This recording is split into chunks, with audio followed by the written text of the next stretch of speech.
Pushkin. The following podcast contains explicit language.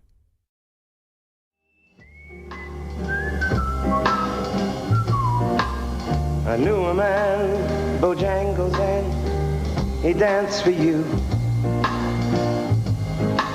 in worn-out shoes with silver hair. Sammy Davis Jr. was one of the world's greatest entertainers. He was Sammy, the way Cher was Cher or Elvis was Elvis. 5'5", barely, skinny as a pencil, oversized sunglasses, jewelry hanging off him like Christmas ornaments.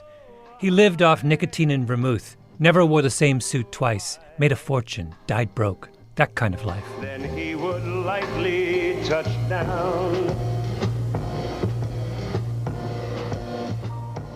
A singer, a dancer, a master impressionist with a famous, exaggerated laugh that unfolded in 3 acts.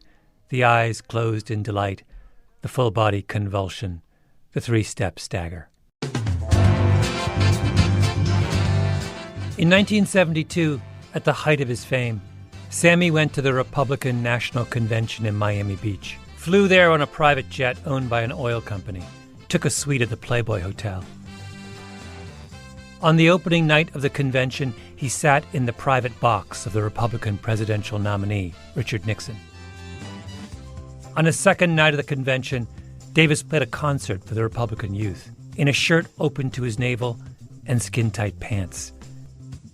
He was halfway through his set when suddenly people started chanting, 4 more years. 4 more years! 4 more years! The cheers were for Nixon, fresh from accepting the Republican nomination. He was crashing the party. Davis held up his hand to quiet the crowd. Ladies and gentlemen, the President and the future President of the United States of America. Pandemonium.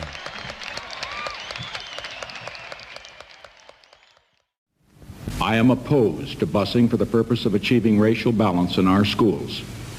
I have spoken out against busing scores of times over many years.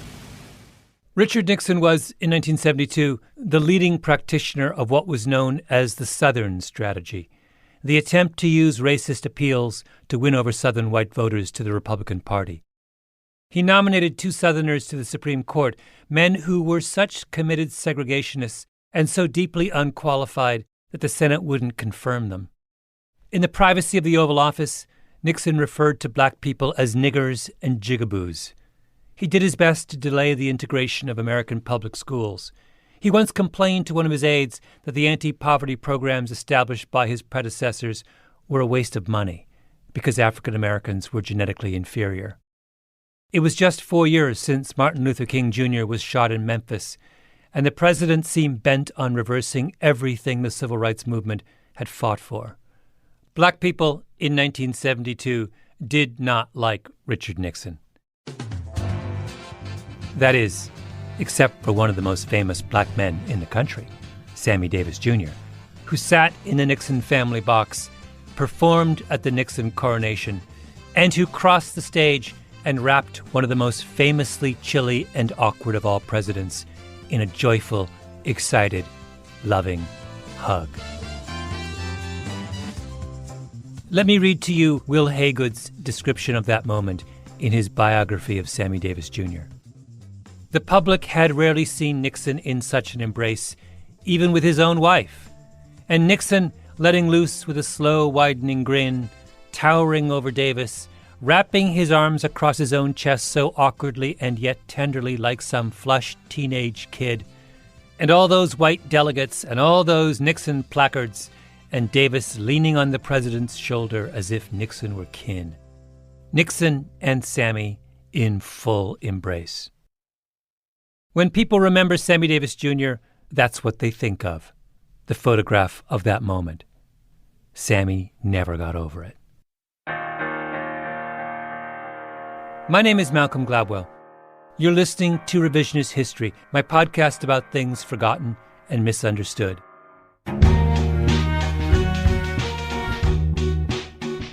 This episode is about Sammy Davis Jr. and what happened on that stage in Miami Beach. Because that moment raises questions about obligation and loyalty that still haven't been resolved. Or maybe have been resolved in the wrong way.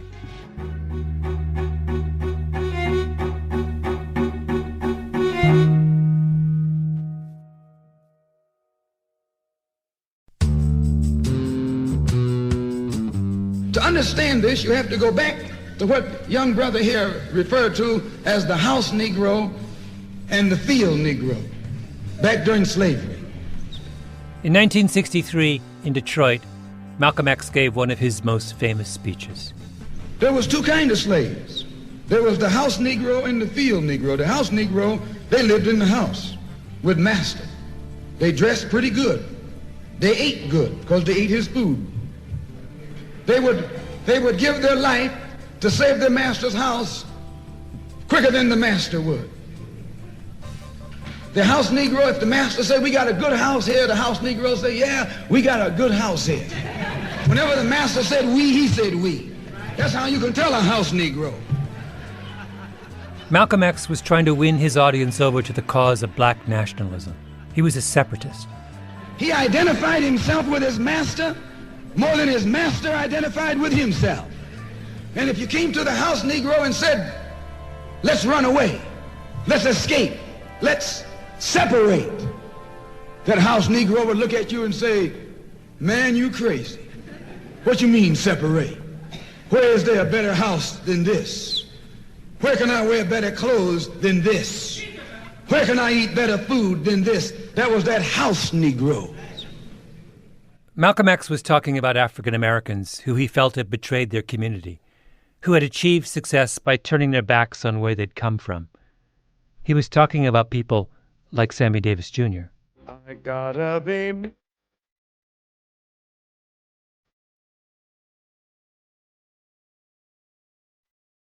Davis was an epic talent. He was Michael Jackson before Michael Jackson. He was the first black person in history who could sell out performances around the world. A charter member of Frank Sinatra's Rat Pack, a staple in the tabloids for 40 years. There's a sequence I love from a gala in Sammy's honor in 1989, marking his 60th anniversary in show business. Gregory Hines, a legendary tap dancer, does a number for Sammy, who's sitting in the front row.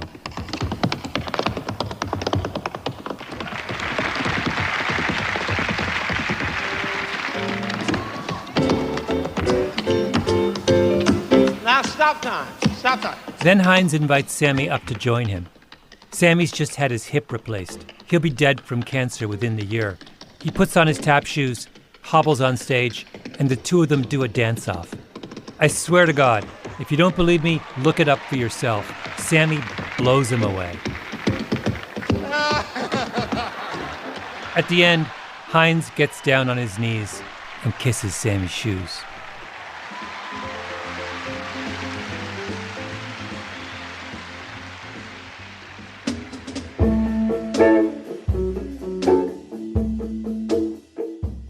Davis was born in Harlem. He started playing the vaudeville circuit as a 3-year-old with his uncle, Will Maston, and his dad, Sammy Davis Sr.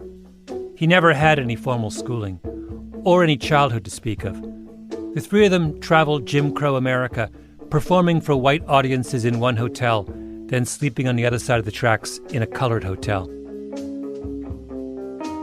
During the Second World War, when he was drafted into the Army, his nose was broken so many times in fights that it's flat for the rest of his life. Sammy was taunted, harassed. At one point, a couple of white soldiers pinned Sammy down, write "coon" in white paint across his forehead. There's an almost unbearable moment in Sammy's autobiography, Why Me?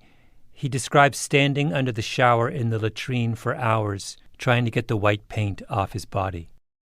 I stood under the hot water, rubbing until rashes of blood trickled to the surface, brushing until I'd scraped the last speck of white out of my skin. I got into bed. Nobody in this world is ever going to do this to me again. I'll die first. But Sammy's answer to never letting anyone do this to him again wasn't to fight, like Malcolm X wanted black people to do. Sammy's solution was to join. He moved very publicly into the master's house. He dated white women, blondes. He married the stunning Swedish actress May Britt at a time when interracial marriages were almost unheard of. When he moved to Los Angeles, he didn't move to Baldwin Hills, where middle-class blacks lived. He moved into a lily-white section of the Hollywood Hills. This modern house Negro loves his master. He wants to live near him. He'll pay 3 times as much as the house is worth just to live near his master. And then brag about, I'm the only Negro out here.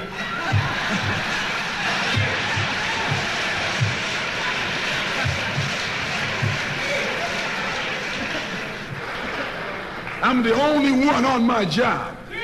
I'm the only one in this school. You nothing but a house Negro.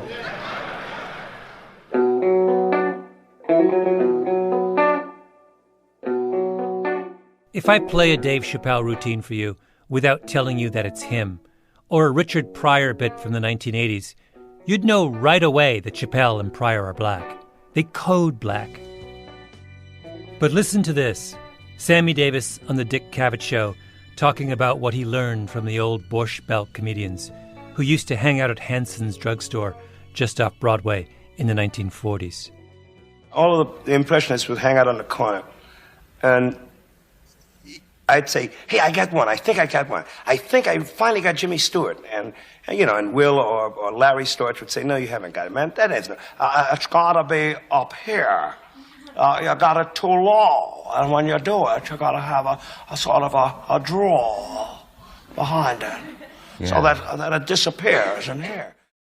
Cavett then asked Sammy if he also does Laurence Olivier, which you think is just Cavett being mischievous, because Olivier was the greatest Shakespearean stage actor of his day, the son of a high church Anglican clergyman, about as far from Sammy as you can get, in theory. Of course I do Olivier. You do Olivier? Yes. Really? Well, what would you like to hear me do from Olivier? A couple acts from King Lear would be nice. Well, he only did Lear once. How about Richard III? I'll settle for Dick III. Okay. Now is the winter of our discontent, made glorious summer in this son of York, since I cannot by rightful claim my way to the throne, I shall hack and hew my way instead. Oh, that's great. If I didn't tell you that Sammy was black, would you know? He could as easily be white. He could be Jewish. In fact, he was Jewish. He converted. The lone black person at Temple Israel in Hollywood. Sammy's mind worked like this. Whatever it takes to survive, I have to do it. That's Will Haygood, Sammy's biographer. Now, many of my friends are Jewish, and they love me, and they support me. So that's interesting. I think I'm going to go to Israel. I think I'm going to become Jewish. And then I'm going to make some jokes about it. And I know people will laugh, but right now, in this moment, this is where my heart is.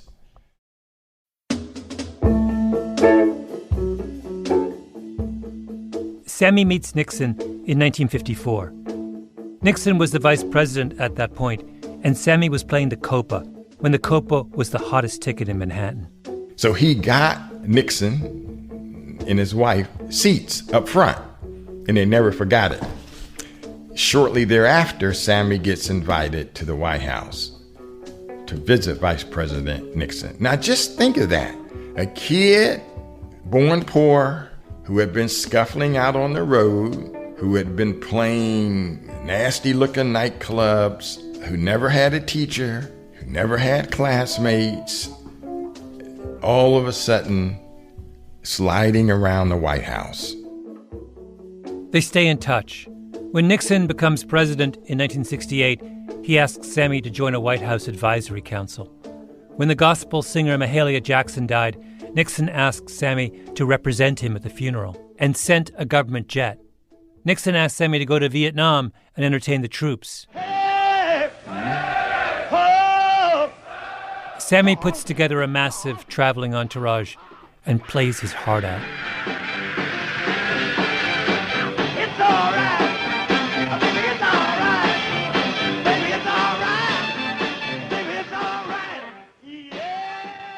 If you look at the back cover of Sammy's autobiography, Why Me?, there's a blurb from Alex Haley, who wrote Roots, another from Aaron Spelling, the creator of 90210, among a million other things, another from Frank Sinatra and Michael Jackson and Liza Minnelli. It's maybe the greatest blurb lineup in the history of publishing. And then there's Richard Nixon, who writes, Sammy is one of the great living Americans. It wouldn't matter what color he was. With his intelligence, he could make it at anything, anywhere. It wouldn't matter what color he was? That sounds like something you would say about someone who comes from privilege, to flatter them into thinking they would have succeeded even without their privilege. It wouldn't matter if Mark Zuckerberg were an orphan from a remote village in the Himalayas. He's so smart he would still be a billionaire.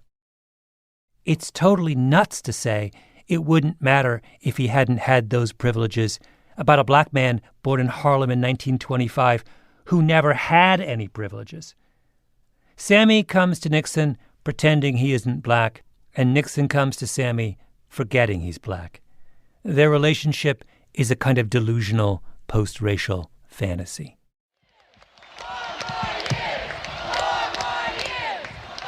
So Nixon says, come to Miami for the convention. We'll put you up at the Playboy Hotel.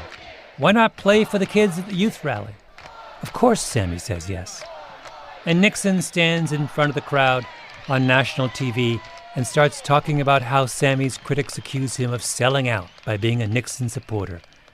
Then Nixon says, You aren't going to buy Sammy Davis Jr. by inviting him to the White House. You're going to buy him by doing something for America. Nixon waits for the applause to die down. He's looking the other way. Sammy sneaks up from behind, wraps his arms around him. The hate mail Sammy gets over the next few months is so vicious that he hands over some of the letters to the FBI. Eartha Kitt comes up to him and hisses, Did you have to kiss him? Sammy is blindsided. He's desperate to salvage his reputation. He calls up Jesse Jackson, who every year has a big conference in Chicago for his civil rights group, Operation Push. I am somebody. I am somebody. In 1972, Jackson had lined up virtually every Motown and gospel star. The Temptations, Marvin Gaye, the OJs, Curtis Mayfield, Roberta Flack. Sammy says, I want to perform. Jackson says, yes. Brings him out on stage. I am here because I have come home as a black man. Disagree, if you will, with my politics, but I will not allow anyone to take away the fact that I am black. Now, that's all I can say, except that I would like to sing. But who is he kidding?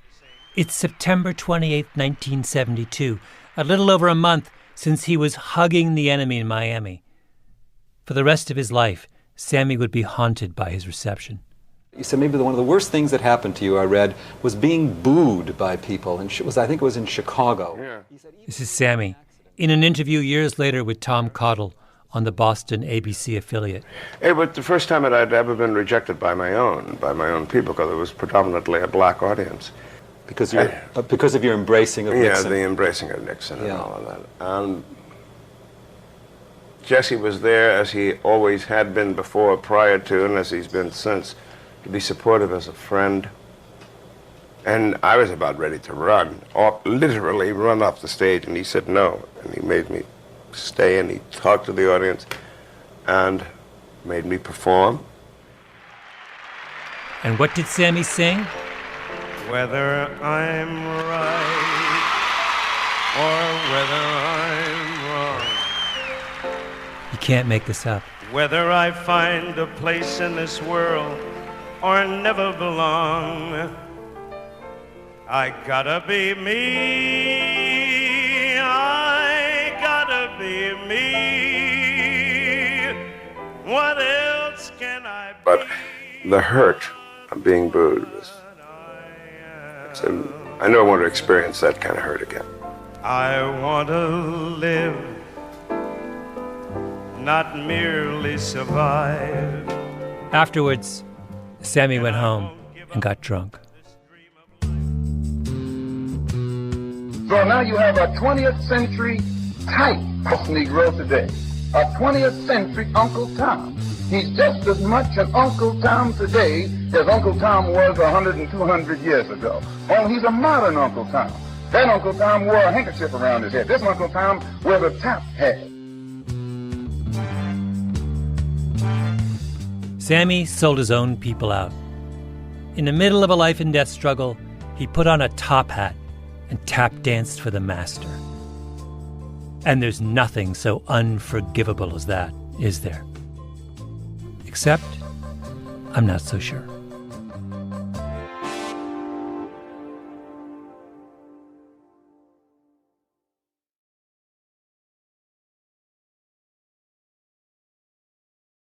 I had been given the opportunity through a company that I was consulting to interview the first women entering their sales force. That's Rosabeth Cantor. She's a professor at the Harvard Business School, talking about a research project she did back in the 1970s. It was for a big industrial firm headquartered at the time in New York City. They had a sales force of 300 people, all men, and they just hired 20 women. And so here was a batch of people who all had advanced degrees and were very technically talented, and yet they were walking into technical sales in a place that had never seen people like them before. The women were struggling. That's why the company brought in Cantor to diagnose the problem. She showed up with her notebook and began talking with the new hires. And after many interviews, Cantor tells the company, "The reason the women you hired aren't doing well is that you haven't hired enough of them. This isn't about the women and their abilities. This is about numbers." The company had its sales force spread across the country. A typical office was 8 people, which meant 7 men and only 1 woman. And Cantor's point was that it's really, really hard to be the lone woman in an office of 8 people. And I thought, that's really the issue. Are you alone, or are there many of you like you? Cantor wrote up her findings in a classic essay called Some Effects of Proportion on Group Life. Being the only one of your kind, she said, being a token, creates a special set of problems for both sides, for the majority and for the token. The women told Cantor that the minute they showed up in a room, the men on the sales team would become almost exaggerated versions of themselves, telling dirty jokes, war stories, being aggressive, as if the presence of an outsider reinforced what they all had in common. At the same time, the women felt their behavior changing. They felt scrutinized, not as individuals, but as members of their category, which left them self-conscious, uneasy. In one brilliant section of her paper, Cantor talks about the 4 roles that token women get pushed into: the mother, the pet, the seductress, and the Iron Maiden. They couldn't be themselves, not until the proportions of the group turned more in their favor. So you put that same lone woman in a group that has more women in it, and she can relax. She's not on the spot. She can be friends with some. She doesn't have to be friends with all of them. She can find things in common with the men. To fit in, the token has to pass a loyalty test. Cantor writes, "If tokens collude, they make themselves psychological hostages of the majority group. For token women, the price of being one of the boys is a willingness to turn occasionally against the girls." The token woman, in other words, is required to sell out her own kind. Required. That was the cost of admission to the master's house. Being one of the boys was not who they were. It was what they were forced to be. So why is Sammy Davis Jr.'s position any different? In his mind, he was pushing aside white, black for green, green being money. Will Haygood, Sammy's biographer. He started his career with really, literally, having to put food on the table to keep his daddy surviving and to keep Will Maston surviving. He did not want to let them go. And so who would Sammy talk to every day? Who signed his checks? White businessman. And who was in the audience in those Las Vegas nightclubs? Rich white people. Sammy does Laurence Olivier impressions because that's what white audiences wanted to hear. He becomes friends with Richard Nixon. And who is Richard Nixon? Richard Nixon is the political embodiment of those people in his Las Vegas audience.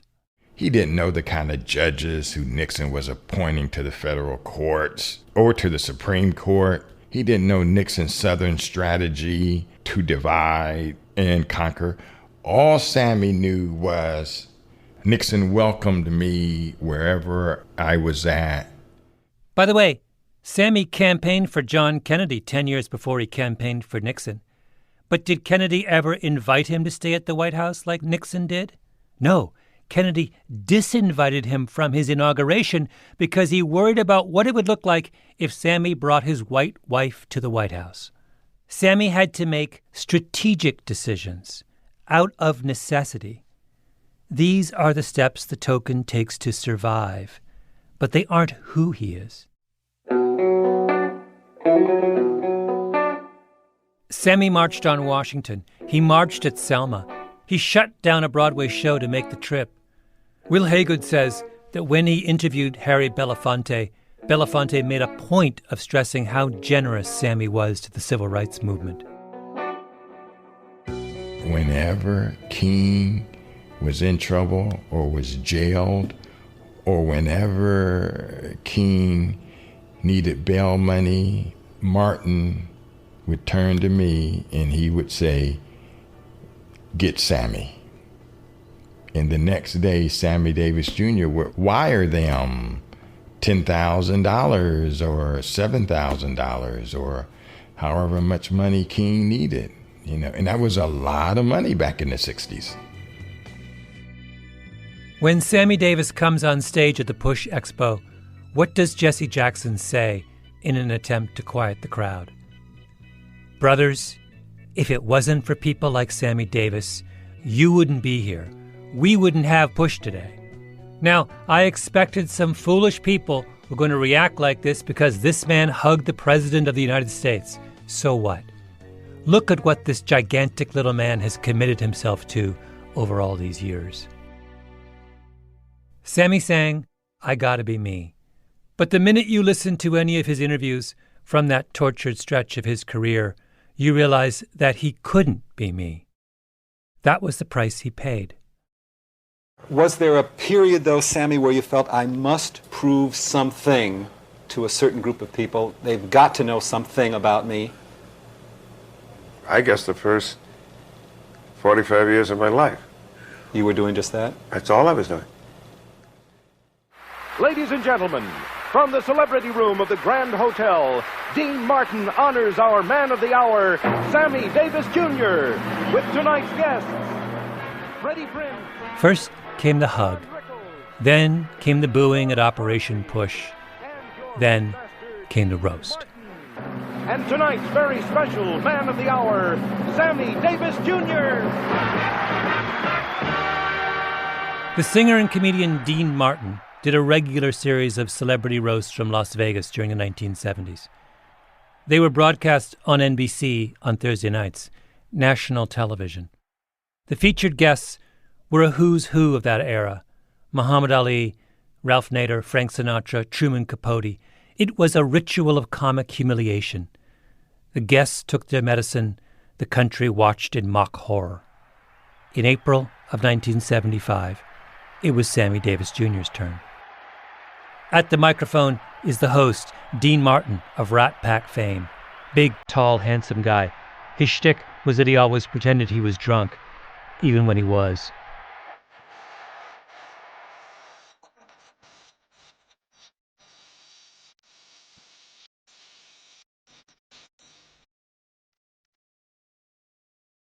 Why does Sammy agree to this? For the same reason he hugged Richard Nixon. Because the world represented by the roast was the world Sammy has been trying his whole life to join. It's the club. And what is a celebrity roast? It's a ritual of initiation. The target of the roast agrees to be roasted because being roasted is proof that you belong. Only what does this roast prove? That Sammy isn't one of them. The first booking he got was in Atlanta.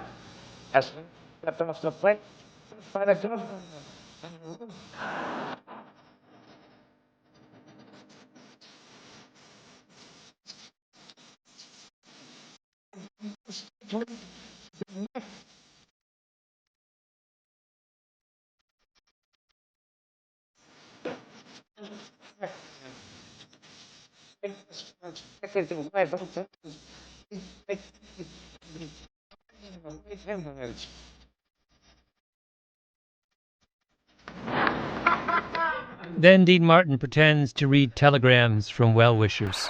Here's one I think you're going to be very proud of. Dear Sammy Davis, we'd like you to pose for a nude centerfold in our magazine signed the National Geographic. It goes like this on national TV for an hour.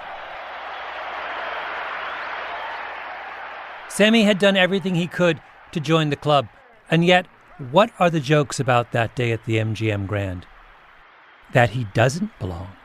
That he's black, and he'll always be black. Sammy sold out, but you can only sell out if someone's buying. Wait, you took your glass. You getting tired, Sammy? Want to take a watermelon break? That's Milton Berle, supposedly one of Sammy's oldest friends. The reason I say that is because Sammy hasn't been feeling well lately. Last month, he had an operation on his throat, and they had a problem. They had to roll him in flour to find his mouth. Admit it, Sammy, the last time you had cash in your hand, this is when you bought your freedom from Scarlett O'Hara. Sammy has always been for civil rights. One time in Mississippi, he told the bus driver that he wanted to be on the front of the bus. So the driver tied him to the bumper.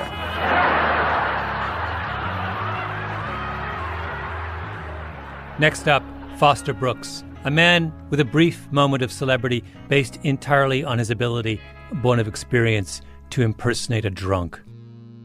Sammy Davis had more talent in his pinky finger than Foster Brooks.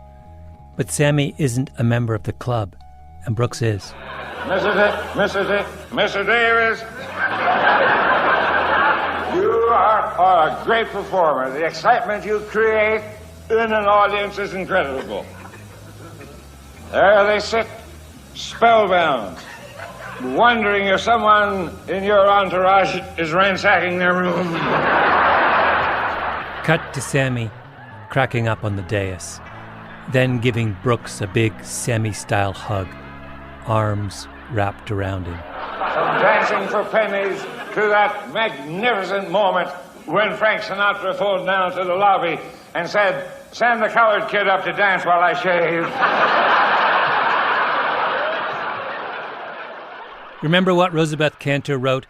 For token women, the price of being one of the boys is a willingness to turn occasionally against the girls.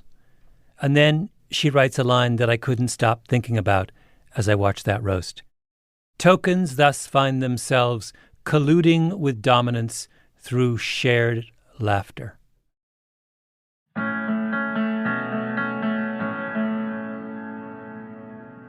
At the end of the evening, Sammy gets up, and there's a moment when you think he's going to lash out, to stand up to the humiliations of the previous hour. But we only think that because it's now. The doors are now open to black entertainers, so that's what would happen today. Can you imagine how Chris Rock or Dave Chappelle or Wanda Sykes or Tiffany Haddish would respond to an evening like that? I mean, a bloodbath. But Rock has Chappelle, and Chappelle has Sykes, and Sykes has Haddish, and 100 others.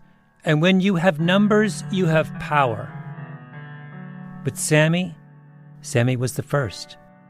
He didn't have numbers. It's the second generation that gets to defend itself, not the first. Thank you. I would First of all, I'd like to thank a man that I love very, very much for giving me this honor, Mr. Dean Martin.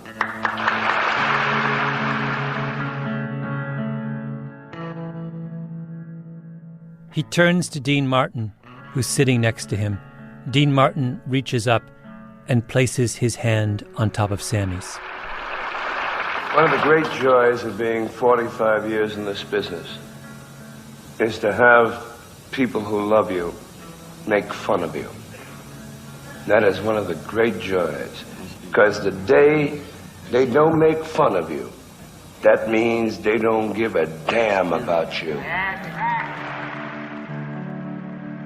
The token succeeds at the cost of his own dignity. I thank you. That's it. Thank you very much. Mr. Sammy Davis Jr., ladies and gentlemen.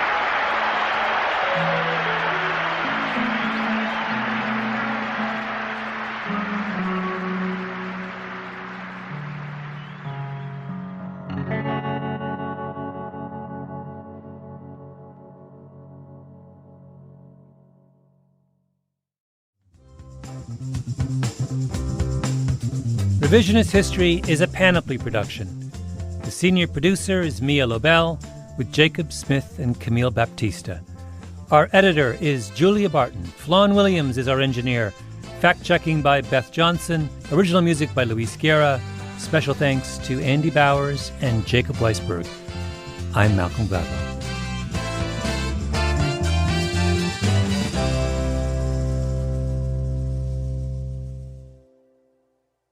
And on stage, we can see a manager who seems to be waiting for the president and waiting to get signals when Mr. Nixon will arrive here.